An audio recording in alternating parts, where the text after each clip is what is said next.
교재 34페이지입니다. 새로 유인물 받으셨을 텐데요. 예수님께서는 베드로와 야고보, 요한을 높은 산으로 데려가십니다. 그곳에서 예수님은 변화되어 얼굴과 옷이 해같이 빛나게 됩니다. 베드로는 이러한 광경에 압도되어 예수님과 모세, 엘리야를 위해 거처할 곳 3개를 세우겠다고 제안하지만 구름으로부터 소리가 나기를 이는 내 사랑하는 아들이요 내 기뻐하는 자니 너희는 그의 말을 들으라 라는 말씀이 들립니다. 이 일이 있은 후 내려오실 때 예수님은 산에서 보았던 환상을 아무에게도 말하지 말아야 한다고 당부하십니다. 그리고 예수님은 갈릴리에 가십니다. 그곳에서 제자들에게 이르시기를 자신이 사람들의 손에 넘겨지고 죽임을 당할 것이지만 3일 만에 살아날 것이라고 말씀하십니다. 기도해 주셔서 감사합니다. 저는 여수의 말씀 사경을 잘 마치고 돌아왔습니다. 오늘 17장 말씀은 앞부분에 변화산 사건이 있고 뒷부분에 예수님께서 죽으시고 부활하실 것, 그리고 여전히 귀신 들린 자를 고쳐주시는 그런 장면이 등장합니다. 자, 앞부분 한번 볼까요? 우리 1절, 2절. 자, 1절, 2절 함께 읽습니다. 시작. 엿새 후에 예수께서 베드로와 야고보와 그 형제 요한을 데리시고 따로 높은 산에 올라가셨더니 그들 앞에서 변형되사 그 얼굴이 해같이 빛나며 옷이 빛과 같이 희어졌더라. 아멘. 자, 이게 이른바 변화산 사건입니다. 예수님께서 1절에 보면 베드로, 야고보, 요한만 데리고 높은 산에 올라가셨는데 2절에 변화가 되셨습니다. 예수님이 얼마나 위대하신 분인가. 3절에 보면 구약의 대표자라고 하는 모세와 엘리야와 함께 예수님께서 있습니다. 여기 함께 갔던 제자들이 얼마나 이 광경에 압도를 당했을까요? 그리고 얼마나 긍지를 가졌을까요? 역시 우리 예수님은 대단하시다. 모세와 엘리야와 함께 대화하실 정도로 구약을 완성하신 분이다. 으쓱했겠죠. 아주 기분이 좋았을 겁니다. 베드로가 4절에 이렇게 말합니다. 여기 있는 것이 좋습니다. 초막셋을 지어놓고 여기 계시면 어떻겠습니까? 그런데 예수님의 반응을 보십시오. 자, 9절이 중요합니다. 함께 읽습니다. 시작. 그들이 산에서 내려올 때 예수께서 명하여 이르시되 인자가 죽은 자 가운데서 살아나기 전에는 본 것을 아무에게도 이르지 말라 하시니. 아멘. 참 예수님이 대단하신 분이죠. 자, 그런데 우리가 이 변화산 사건을 통해서 무엇을 위해서 기도해야 하는가? 첫 번째 기도 제목은 은혜로 변화된 삶을 살게 하소서 하는 것입니다. 은혜로 변화된 삶을 살게 하소서. 변화산 사건의 그 엄청난 하늘의 은혜를 갖고 산 아래로 내려왔습니다. 그럼 산 위에서 본 그 하늘 천상의 압도적인 광경이 산 아래 내려오면 필요가 없느냐? 그렇지가 않습니다. 산 위에 받은 그 압도적인 은혜와 황홀한 경험 때문에 산 아래에서의 삶이 더 그 광경을 기억하면서 산 아래 동네를 변화산 사건처럼 변화시키라 하는 것이 예수님의 무언의 메시지겠죠. 우리가 사경회를 하거나 여러분이 개인적으로 기도원을 가시거나 성지 순례를 하시거나 큰 은혜를 받으면 그 은혜를 받은 목적이 무엇일까요? 늘 반복되는 그냥 무미건조한 일상에서 큰 은혜를 받으면 그 은혜 받은 경험을 가지고 일상을 은혜로 변화시키라. 이게 주님의 뜻이지요. 사실 변화산 사건은 예수님이 변화산 사건을 경험하신 다음에 베드로처럼 변화산에 그냥 머물러 계신 게 아닙니다. 변화산의 그 큰 경험을 가지고 변화산 아래로 내려와서 이 아래 죄 많은 이 동네를 변화산의 은혜만큼 변화시키라는 것이 우리 주님의 무언의 메시지겠죠. 오늘 새벽 기도하는 의미가 뭘까요? 이것도 일종의 변화산이죠. 어제 하루 종일 여러분 바쁘시다가 새벽에 눈 떠서 제일 먼저 하나님의 말씀을 읽고 그 말씀을 깨닫고 은혜를 받고 그것으로 여러분의 일상을 변화시키는 것, 그게 새벽 기도의 의미입니다. 제가 여수에 가서 3일 집회를 하고 왔는데요.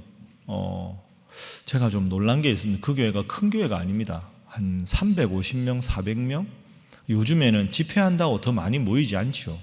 집회도 많이 하고 또 일상에 바쁘니까 계속해서 이제 그분들이 죄송하다고, 많이 안 모여서 죄송하다고, 큰 교회 목사님 오셨는데 그 하나도 안 중요하지 않습니까? 예수님 제자가 12명이었는데 예수님이 언제 많이 모이면 설교 더 열심히 하시고 적게 모이면 설교 적게 하시고 그런 법이 없지 않습니까?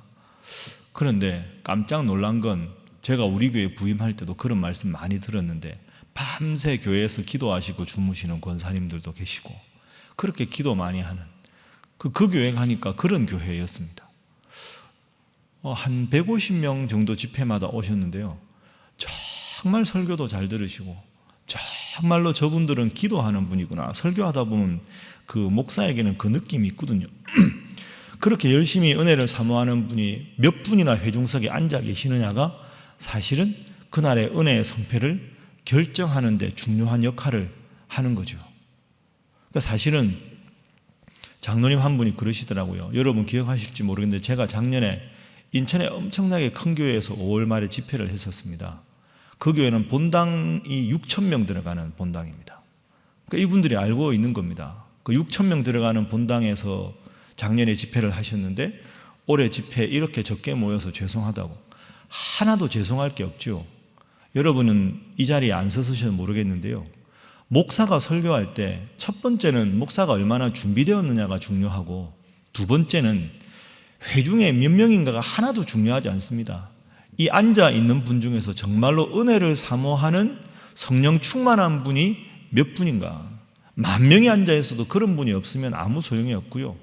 10분이 앉아 있어도 그분들이 다 은혜를 사모하면 하나님이 더 큰 은혜를 주시는 줄로 믿습니다. 베드로와 야고보와 요한이 변화산 사건을 왜 예수님께서 함께 경험하셨을까요?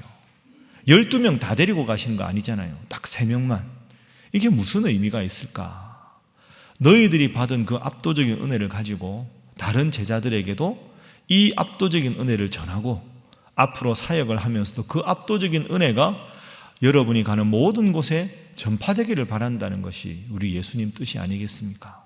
그래서 항상 주님 눈에 유독 띄는 여러분, 말씀을 받을 때도 가장 잘 받으시고 예배를 드릴 때도 성령 하나님이 여러분을 주목하실 수밖에 없는 그런 은혜의 사람 다 되시기를 주님 이름으로 축복합니다. 자, 두 번째 기도 제목은 우리가 생각해 볼 주제는 영광과 겸손입니다. 한번 따라 해볼까요? 영광, 겸손. 자, 9절 말씀 우리가 아까 읽었는데요. 자, 아까 베드로가 말했죠. 여기다 초막을 짓고 사시면 좋겠습니다. 그리고는 5절에 보니까 내 사랑하는 아들이요 내 기뻐하는 자라. 이런 하늘의 음성을 듣습니다.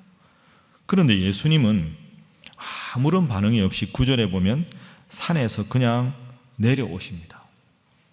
야, 너희들 봤지? 내가 이 정도 된다. 제자들에게 전파해라. 한마디도 안 하시고 초막셋을 짓고 여기 거하시면 어떻습니까? 한마디도 안 하시고 조용하게 그냥 산 아래로 내려오십니다. 여러분, 산 위에서 받은 영광, 산 아래에서 살아가는 일상, 사실 생각해 보면 산 위에가 훨씬 멋있는 거 아닙니까? 그러나 예수님은 한마디도 안 하시고 일상으로 거저 돌아오셨습니다. 그리고 더 중요한 건 9절 후반부에 예수님의 죽음을 알려주셨습니다. 여러분, 이게 지금 묘한 대비지요. 자, 일상에서 살다가 예수님이 변화산으로 올라가셨습니다. 올라간 변화산에서 큰 하늘의 영광을 보았습니다. 그 영광을 본 제자들이 압도를 당해서 예수님 대단하신 분이군요. 여기다가 그냥 살면 어떻습니까?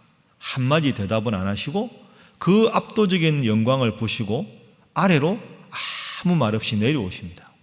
그리고는 처음으로 하신 말씀이 뭐냐? 나는 죽으러 왔다. 9절에 인자가 죽은 가운데서 다시 살아나기 전에는 본 것을 말하지 말아라. 나는 머지않아 죽을 것이다. 물론 부활할 거지만. 여러분, 이게 아주 묘한 대비입니다. 올라갔다 하늘의 영광을 보았다. 압도적인 은혜에 감동했다. 예수님은 아무 말씀 안 하셨다. 거기서 지내기를 거부하셨다. 내려오셨다. 내려오서 제일 먼저 말씀하신 게 죽음이다. 예수님의 의도는 여전히 죽음입니다. 예수님은 사람들에게 많은 인정을 받고 많은 환호를 받는 게 중요한 게 아닙니다. 예수님이 정말 위대하신 분인 이유는 예수님께서 이 세상에 오셨을 때부터 부활 승천하실 때까지 오직 하나님의 뜻대로만 살아가신 거죠. 한 번도 흔들림이 없으시고 사람들이 아무리 환호해도 그 환호 때문에 우쭐해 하시는 법도 없고, 내가 이 땅에 온 것은 아버지의 뜻을 실천하기 위해서 온 것이다. 변화산에서 내려오면서도 나는 머지않아 죽을 것이다. 여러분, 이 말이 쉬운 말이 아닙니다. 제자들과 함께 고통을 이야기하고 고난을 이야기하다가 말씀한 게 아니라 모든 광경에서 압도를 당하고 모두가 부러워할 만한 상황에서도 나의 사명은 죽으러 온 것이다. 영광과 겸손이 절묘하게 우리 예수님 속에 함께 있는 것을 볼 수가 있습니다. 여러분, 우리도 마찬가지 아니겠습니까? 남이 칭찬한다고 우쭐해할 필요도 없고 남들이 대단하다고 자랑스러워할 필요도 없습니다. 하나님께서 나를 왜 이 자리에 있게 하셨는가? 하나님이 내가 어떤 마음을 갖기를 원하시는가? 내가 혹시 그 마음이 조금이라도 달라지지는 않았는가? 늘 점검해야 될 것이 그것이죠. 이 우스갯소리인데요. 오늘 제가 새벽기도 설교하지 않습니까? 내일은 제가 안 합니다. 다시 임경환 목사님이 하지요. 그러니까 부목사님들이 웃으면서, 목사님 여수가 멀거든요. 생각보다 엄청 피곤하실 테니까 일주일 내내 그냥 임경환 목사님 새로 왔으니까 월요일부터 쭉 하고 내일 쉬시지요. 오늘 제가 하루밖에 안 하잖아요. 그러니까 그냥 속도 받은 대로 임경환 목사님이 쭉 하게 하시죠. 그 부목사님들이 고맙잖아요. 저한테 그렇게 말씀해 주신 게. 그 임경환 목사님 잘 하시잖아요. 그런데 저는 그러면 안 된다고 생각합니다. 제가 어제 올라왔으면 교회 와서 빨리 밀린 업무하고 오늘 제가 새벽기도 담임 목사가 하는 게 맞지요. 여러분 바빠도 바쁜 일상에서 새벽기도 나오셨잖아요. 여러분 어제 안 바쁘신 분이 있습니까?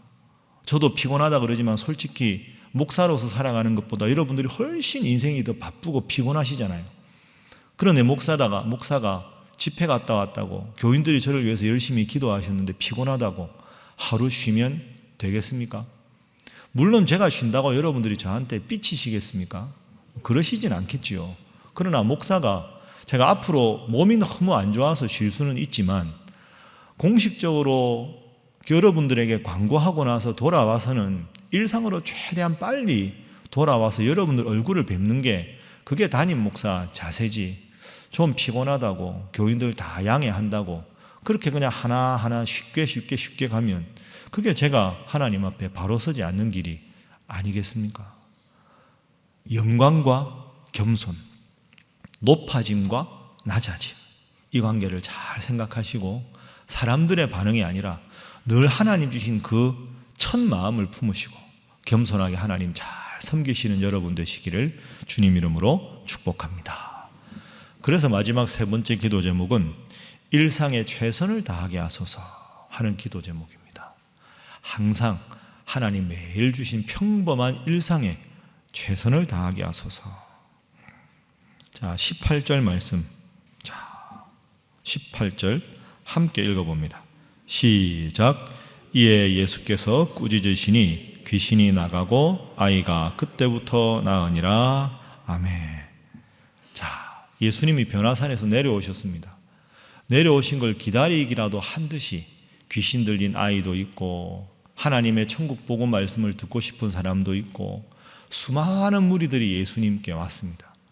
예수님께서 귀신 들린 자를 고쳐주셨습니다. 우리 예수님 3대 사역 말씀드렸죠.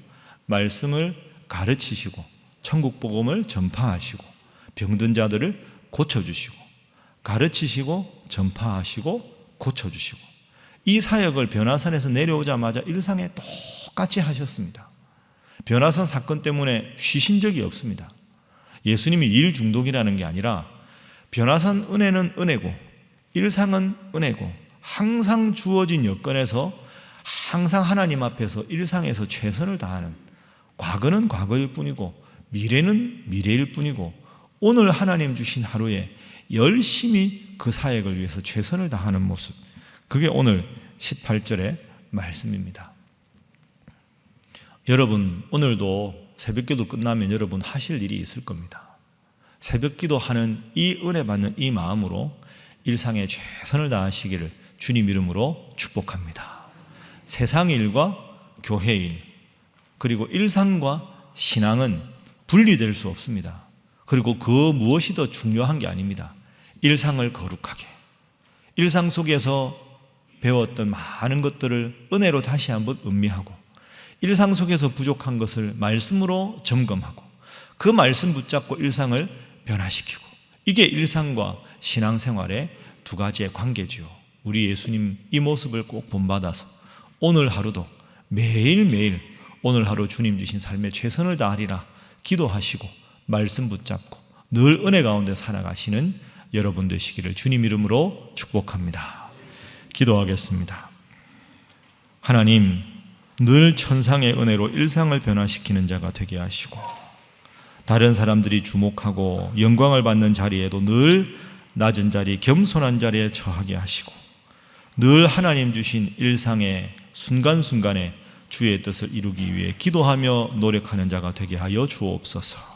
기도하시고 구역장 모임을 위해서, 금요 오순절 집회를 위해서 여러분 오늘 하루 하실 모든 일상 속에 주의 뜻을 드러낼 수 있도록 우리 사랑하는 선교사님들과 사역을 위해서, 어지럽고 혼란에 빠져있는 이 나라와 조국의 평화 통일을 위해서, 그리고 병든 자들을 위해서 다 함께 주님 앞에 기도하겠습니다.